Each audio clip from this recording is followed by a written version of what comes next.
Okay. Yep. Still being number one. Mm-hmm. Mm-hmm. Looking at overall my income, Mm-hmm. financial goals, retirement goals, that kind of put me in a place where it's like, okay, I need to focus on my finance, being financially stable, and build a more solid retirement plan Okay. foundation. Mm-hmm. Mm-hmm. Especially in this economy, For sure. this climate. Mm-hmm. Second was the alignment of personal goals. Right? Mm-hmm. Just want to align my career and long-term personal goals and financial goals. Yep. Right? Just making sure Mm-hmm. that it makes sense. I'm focused and I'm taking steps in the right direction on what I don't get derailed and I'll go down a rabbit hole. Yes. And get stuck in a rut. Mm-hmm. So just keeping myself focused and pushing forward on attaining my ultimate goal. And ultimately then third was job satisfaction. Mm-hmm. Looking at how long I've been doing the type of work I'm currently doing. Mm-hmm. Over the years doing this job, and I know my value, I know my worth, and wanting to put that to good use in leadership. Yes. Applying what I've learned on the job also in life, Mm-hmm. and my walk with Christ, Mm-hmm. and making it practical Mm-hmm. and make it all make sense. So Yeah. I'm the same person at home that I am at work, and so on and so forth. Right? Okay. Yeah. As far as being and fulfilling God's purpose. Mm-hmm. Right? Then fourth was work flexibility. That's becoming, that's really starting to climb the list Mm-hmm. because I'm starting to look at what I want to do beyond just working, right? And what God is calling me to do, Mm-hmm. which can be a conflict. Yes. As far as working in corporate America Mm-hmm. and also trying to fulfill God's purpose and His call us to do. Yes. So I pray constantly on trying to see where do I fit in Mm-hmm. in God's plan. Yep. Get in where I fit in. Mm-hmm. So I stay in prayer on that. So I pray for flexibility so that multiple different reasons, health, Mm-hmm. family, God's purpose. Just make sure that I don't put myself in a situation where I wind up working like two full-time jobs. Yep. Right? Mm-hmm. I'm working all day, to make ends meet, and then after hours I'm putting in another 8 to 12 Mm-hmm. hours, Mm-hmm. and then I'm burning the candle on both. Yep. Right? Mm-hmm. So staying productive and wanting to stay focused. Mm. Then positive work environment ultimately felt fifth, and that's just more or less making sure that where I go to work, where I spend my time, I Mm-hmm. want to be there. Yes. I enjoy my time there. I don't feel like it's a toxic work environment or a place to be Mm-hmm. where it's just I'm drowning in negativity or Yes. around negative people Mm-hmm. or negative situations at work. Mm-hmm. So just that I've learned over the years in the work I do, you got to weigh the good and the bad. Mm-hmm. So no job is perfect, no situation is perfect. So if you Yep. find yourself, you have to kind of weigh it out and say Mm-hmm. what I want to deal with. Yep. Right. Then ultimately, six was company reputation. Mm-hmm. I've worked with companies that had great reputations that once I started working with them, not so good. Mm-hmm. Because they were big name companies, but they didn't necessarily know how to take care and treat the employees. Mm-hmm. Right? They treated them like numbers more than Mm-hmm. people. Mm-hmm. Where other companies that kind of flew underneath the radar, basically, they didn't care about being the big name at the top. They cared about quality, Mm-hmm. people Mm-hmm. that they employ. Mm-hmm. So that was big, but again, I know how to navigate through both situations. And Mm-hmm. again, it felt six on my list. Yeah. Okay. No, thank you. It's very comprehensive. So thank you for sharing that. So has anyone ever made a list like this before when thinking about how to point their career in a particular direction? No? So you think about all the different things we heard today, and you made a very, very comprehensive list. And you think about reflecting on that going forward in your future decision making, right? You think about the next opportunity or the next goal that you have, and you kind of treat this like your North Star, right? Constantly reflecting back on it, constantly going back to it, reviewing it, analyzing it, Like, are the decisions that I'm making in alignment with my 6 priorities? And when you do that, the decisions you make tend to be a little different. You just have to contemplate a little differently. Your view becomes different. And so, right, Bible says, write it down, make it plain. And so this is making it plain. It's keeping it in the forefront for you. It's making sure that the decisions that you're making is just moving you in the direction that moves you in purpose, that drives you the way you need it to, right? Because without that, we just tend to make decisions that don't necessarily get us to where we want to be, to resolve a short-term need, not necessarily a long-term need. So, does that make sense? Yeah. So I would encourage not only, and we'll talk about this more over the next 8 weeks, this is a one-time list, but not only. This is continuous, right? Pastor does a great job of helping us reflect on this on a very regular basis, right? Especially New Year's. We come back, right? You know, Pastor's been doing a series on the and suddenlies, right? Whole message that started a whole year ago, and we're coming back, and I'll tell you right now, I've been seeing it in suddenlies. I'm gonna have a testimony about that soon, you know? And so, but being able to write it down, make it plain, have priorities, pray on it, work towards it, and come back to it and see it come to fruition. And then, matter of fact, scratch it out and say, accomplished. Let's make it bigger this time. Let's make it bigger this time, right? And so that's how we do it. That's how we sow the seed. That's how we pray to God, and then it allows the manifestation to happen. And so I would just encourage you, as you spent the time to do the homework, don't let it just lay. Spend time, reflect on it, pray on it, analyze it, and ask yourself, am I doing the work to make sure these become a reality? So, is that fair? Sounds good. Okay. All right. All right. So, I'm going to go ahead and move on to the chapter 2. So, next slide, please. So, before we do so, I wanted to read this verse because the chapter is called Learning the Game, which is about wisdom and understanding. And so in reflecting on this, I came across Proverbs 4:5-6, which I think speaks well on this. And it reads, get wisdom, get understanding. Do not forget my words or turn away from them. Do not forsake wisdom, and she will protect you. Love her, and she will watch over you. The beginning of wisdom is this: get wisdom. Though it costs all you have, get understanding.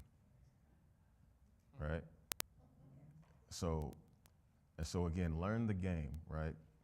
It's an analogy, but it's a play on words to get understanding, to get wisdom, to spend the time and focus of studying, right? Pastor, again, does a great job of encouraging us to, you know, spend some time in the morning, spend some time in the evening in prayer, right? Because it's hard to lean on God if you don't know God. It's hard to lean on him if you don't know those words, if you haven't studied the Bible, if you can't pull on it, right? So it's learning, it's wisdom, it's understanding, and it applies in the same way in the things we do out in the world. So next slide, please. So, chapter 2, called Learning the Game. And it starts with what I call the system, which again is another way to say corporate. And so I put an image up here to kind of depict this. And so this is like a machine. And you see the machines that have the different cogs that work in tandem with one another. You got the big cogs, you got the small cogs. And when one cog moves, the others move, right? We are cogs in this system, right? Just same way in this kingdom system, right? And so, you know, I would call Pastor the big cog, You know, passes the big cog, but we work in tandem, right, in service, right, to make sure that this system works. Same thing happens out in our daily lives at work. We contribute in one way or another to make sure that this system continues to move. But oftentimes we focus, laser focus on the one thing that we do. I'm gonna focus on my piece, my cog. But we don't look up enough to see a broader understanding of how the whole system moves. But remember that verse, seeking to understand and knowledge. When you have a better view of the full system, you better do your job better. You have a better understanding of when a cog is slowing down, how to help it, how to contribute in a different way. And so it's really important to take a self-reflection on what your piece is in the cog and understanding the overall system. And so there's a couple of things here. I highlight this and why a system is important. And so when an organization gets bigger, they rely on consistency, right? This is so good. So they rely on consistency. Consistency helps breed predictability. We all rely on predictability. When I sit in the chair, I expect the chair to stay put, right? If the chair would break or wobble, I wouldn't sit in it. But I feel confident, I'm trusting in it, I'm putting my faith in this chair to some degree that it will be consistent. In the same way, we show up to church. We show up to church, we're ready to receive. We show up 1 o'clock, we know service is gonna happen. But there's a lot of things in that cog to make sure that that 1 o'clock service happens. And the same thing happens in the workplace. And so organizations, systems, they need consistency, which then breeds predictability. And also reduces risk and inefficiencies, right? And so when you think about how does that apply to work and why does that matter? When you think about your career, when you think about big organizations, they feed off the folks that are consistent. They feed off the folks that they can rely on, right? And so ask yourself, how reliable am I? Am I showing up in a very consistent way, right? To be ensured that my piece in the cog, when you turn me on, I'm gonna keep rolling, right? So, does that make sense? Yeah, okay. So, next page, please. Okay. So, recognizing not only the system, which I call the game, and the reason why I call it the game is I use sports analogies often because I like sports, right? So, but over time, being in a leadership position for many years now, I have coached a lot of folks who have a hard time understanding the system and understanding their piece, them being a cog within this system, and believing, unfortunately, that they can pick and choose when they want to be in the system and be out of the system, but not recognizing that whether you choose to or not, you are a part of this system, okay? You are part of this game. And so the sooner you recognize that and the better you start to find more broader understanding for it, the better you'll be able to hopefully find your purpose within this system, right? Yeah. And be able to maximize your talents within it as well.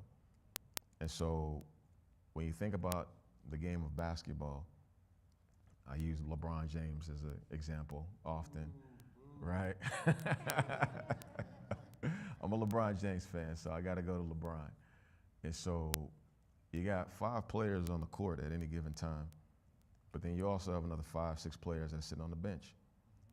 And in this system, in this game, they're all in the game, but there's only 5 players playing. There's only 5 folks getting the starting time. There's only 5 folks who are actually maximizing their talent. But you got another 5 or 6 that are sitting on the bench, not really being utilized, not being able to utilize their efforts, their talents, not really being able to showcase themselves. And unfortunately, often, many of us are on the bench. We're on the bench. We don't really get to utilize our talents. We don't get to maximize. We don't get to show what we can really do. And a big part of it is not because we're not talented. We are talented. We're strong. We have the skill set. We have the knowledge, but we don't understand the rules of the game. We don't understand the rules of the game which allow us to play. And it's not always about being the best. It's not always about being the strongest, the smartest, the fastest, right? We've got many stories in the Bibles of people who are none of those things and still were utilized time and time and time again. But when you trust, your belief in God and you study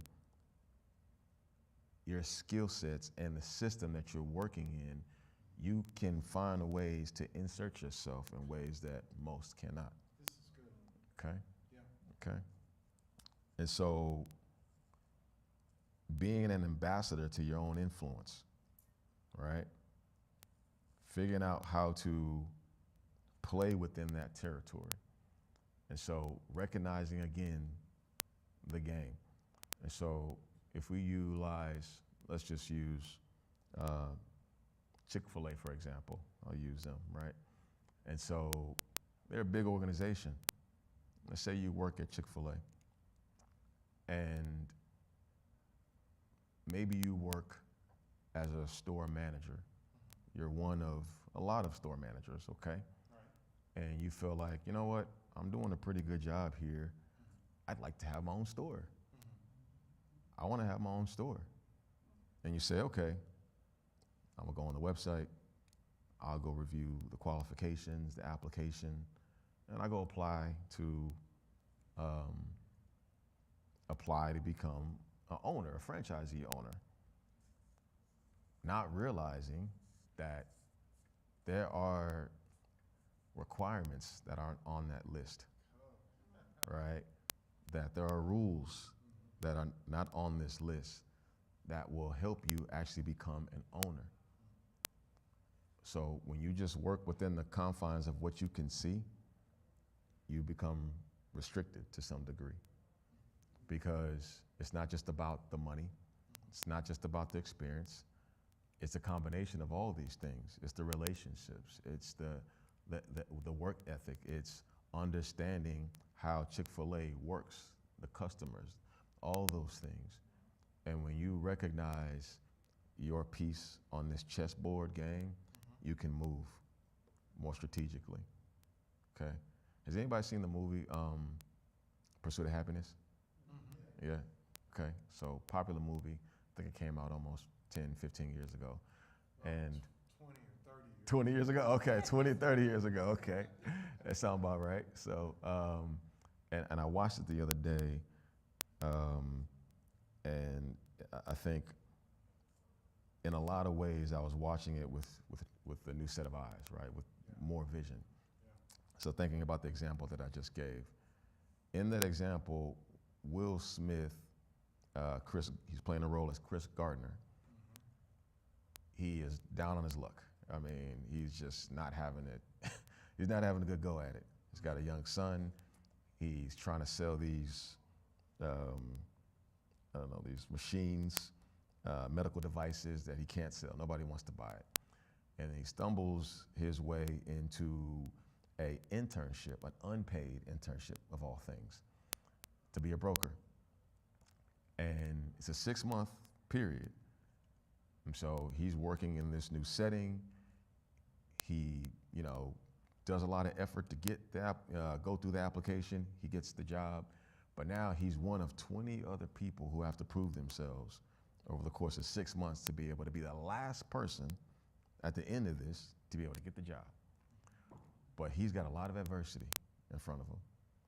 He's got to leave at 3:30 every day to be able to get into a shelter line, to be able to have a place to sleep for him and his son. He doesn't have any money, so he's not taking anybody out, any new clients out. He can't spend any money on them to be able to wine and dine them, to be able to get their business.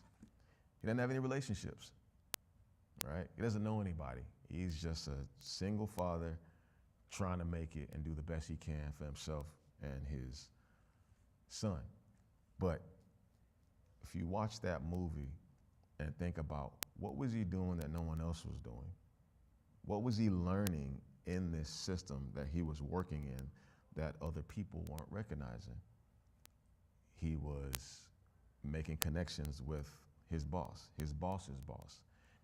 You know, if you remember, there was a scene where he would, I think the first day he ran across the street to go talk to, I forgot what his name was, but his boss's boss, to be able to make a connection and say, hey, I'm excited, it's my first day, you know, really, really happy to be here. And he already sees the value of relationship, right?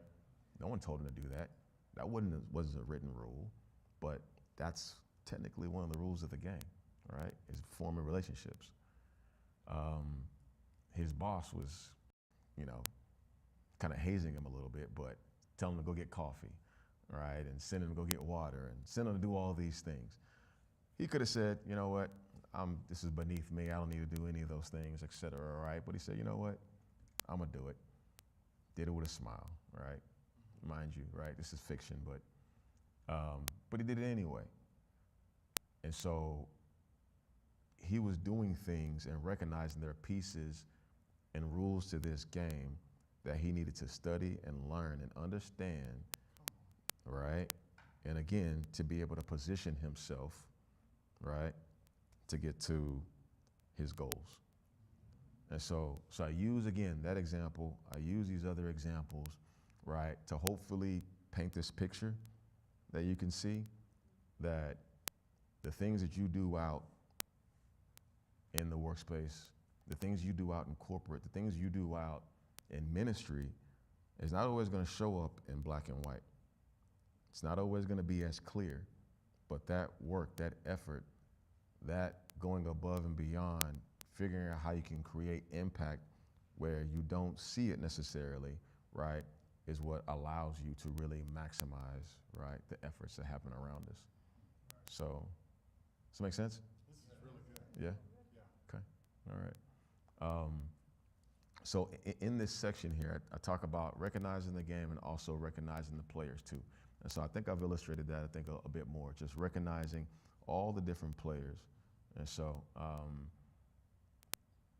again, going back to that example with Chris Gardner, is him not just knowing the role that he plays, but the role his boss plays, and his boss's boss, and the people around him, so far and wide, and recognizing the impact that they make to the overall organization and to this system, and how him being a cog in this wheel can have an overall impact. And again, using the work we do within Kingdom Work, right? We think about the position that pastor plays within the church, right? We think about the position that, you know, Pastor Marquita plays, right? The position that everyone plays within ministry, right? And so the position that the church overall plays, right? How you all play. And when you better understand how all these things work together for our good, right? You can, again, maximize your talent, maximize your impact, maximize your effort. But it requires a bit of study. It requires a bit of understanding. It requires a bit of seeking out information. So, okay, all right. Next slide, please. Okay. So, learning the game, recognizing the rules and unwritten rules. So these are some examples that I've kind of outlined here on recognizing rules, because rules really reflect the order of things. You think about like a handbook, that explains to you how we do business, how we do things. And the unwritten rules is the culture, right? It's the culture, it's the feeling, right? It's the feeling that we have when we walk into here. And so, again, Pastor Stan reflects all the time saying that, it's called faith family, right? Not your fake family, right? Right? That's a part of the culture here, right? That's part of the culture. And so, being a part of that means being a part of that experience, being a part of this system, right? Okay. So these are a few examples that I put in here, and you'll see this when you do the homework in chapter 2. And so I'm gonna highlight maybe just like one or two of these between the two, because the written rules tend to be more simple to understand, written, and so you can read them and understand them and know how to, react to it. It's the unwritten rules what usually trips people up. It's stuff that it's hard to see. Yeah. It's not written anywhere, but it's still just as important to know.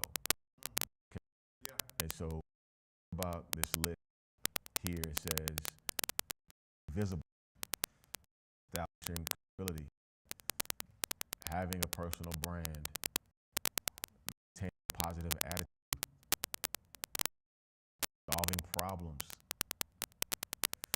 Think about any time you've been in a setting where there was a problem, someone, raised their hand to share that problem, didn't provide any solutions, but tends to continuously share problems, but never talks about solutions, right? Everybody's laughing because everybody knows and sees and understands, right? And so that's unwritten. When you are call it Debbie Downer, right? Sorry for anybody named Debbie. Right? Her name is Sister Deborah. I know. So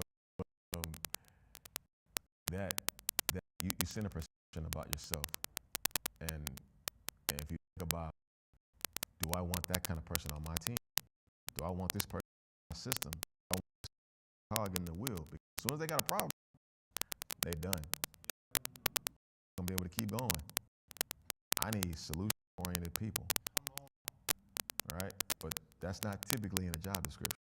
It's not on any description, normally speaking, in anybody's system. It's an unspoken rule that's understood. We want people who can solve problems, right? And it's extremely, extremely important in the work we do. And you think, when you learn, I think somebody once told me, when you learn to solve problems, money changes hands, right? When you learn to solve problems, money changes hands, right? That's why you pay for services. That's why you pay for products. When you learn to solve problems, money changes hands. And so it is to our best interest, obviously, to learn to continuously solve problems within the church, outside the church, and all the things that we do. Being adaptable, reliable, right? Another unspoken rule. I like this one. Knowing when to move versus when to fight. Knowing when to move on versus when to fight. This is interesting, again, because I had to learn this the hard way, I think, in my own career. And recognizing that when you do see a problem, and again, systems usually mean that they're big and hard to shift and move and change sometimes. And so when you do see a problem, but you still need to keep moving this shift to the left, or shift to the right. You may know that there's a problem, but we just have to table it for another time. Ship moving. Knowing when to wave the flag to everyone to stop to fix the problem versus saying, all right, recognize, let's keep going, is a discernment conversation, right? person that wants to fight for every little thing, we go nowhere. We can't move, can't make progress. Because sometimes things, I think we said it earlier, there's nothing that's perfect. There's always going to be something to fix. There's always going to be something that we need to be better at. But recognizing, yes, good to acknowledge that this is something that we need to change, but we still need to move on versus fighting for it. That's the discernment piece. Okay? Showing appreciation. That one feels very natural. Feels like a no-brainer, but you'd be surprised. You'd be surprised. It's an unwritten rule, but nobody likes anyone who's unappreciative. You know, no one likes that. So it's Rain's bedtime again. So showing appreciation, it's a big one. And so when you are a person that shows that you are appreciative of what you do and the people around you and the people that you work with and the work that you do within ministry, right? It goes a long way. You tend to want to keep fighting for someone who is appreciative, right? And you tend to not want to fight for someone when they're not appreciative, right? And so again, I'm just taking a little bit of time to highlight these different examples. Again, these are the things that are not written anywhere. They're not on anybody's handbook, all right? Now, mind you, a lot of these things are very so in the Bible. That's the one place that they are in, right? And so, but we don't tend to view them sometimes, I think, in the same way outside ministry, outside of the kingdom work. But they still translate. They still translate every single day in the work that we do. So recognizing that is super, super. Does that make sense? Okay. All right. Rules change. The last comment that I have there, right? The game becomes more complex when rules shift, especially unwritten rules. They're the ones that will move up and down. So continuously to check in and recognizing what the rules are, what the unwritten rules are. The same way you took the time out to write down your priorities list. When you're in a new system, new environment, take the time out to see, okay, what is deemed as successful here in the space I'm in? What is deemed successful? Right? And so even though it may sound like, oh, it's stuff, like, no, just ask yourself. Something as simple as jeans on Fridays. Maybe that is a thing that the company allows, but nobody really does it, you know? And so maybe a thing because like, well, the company allows it, but when people do it, there's a negative connotation around it. And so I'm using a bad example, honestly, but I'm using one nonetheless to say, taking time to assess what those rules are, written and unwritten, is very important as you continue to kind of grow and expand into new systems or new games. So, make sense?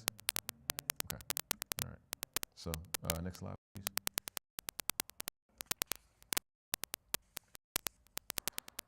Okay. So wins and losses. I think wins and losses is so big because, you know, and your influence. When you see people winning, and you tend to view that as this person can create a lot of influence. And so, I mean, it's one of the big. If you think about the work of the church, is to win souls, is to increase the kingdom. And so when you see more church and you see them expand, we tend to view like, okay, this is a powerful, God-fearing church that a lot of think about that in the work. When successful at work, you win often or many times, then you expand your influence within your inner circle and around you, and people start to gravitate towards you, or they start to push you. You should go talk to so-and-so because they do a really good job at X, Y, and Z.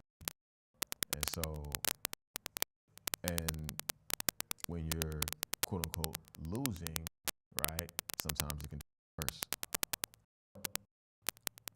You know, the loss also expand your maturity, because losing is also a part of the game. It helps develop. And so there is no testimony without a test. And that's all that losses are, right? It's just a test. So, and oftentimes a very experience to be able to get to the other side of things, right? So I don't think often people think about in the frame of winning and losing, but I like to think about it again using the game analogy, because there are winners and losers. You go out for a promotion and somebody gets it, guess what? A number of other people didn't get it. So somebody had to win it in order for someone else to lose it. Okay. All right. And so framing in that way, for me at least, makes it competitive.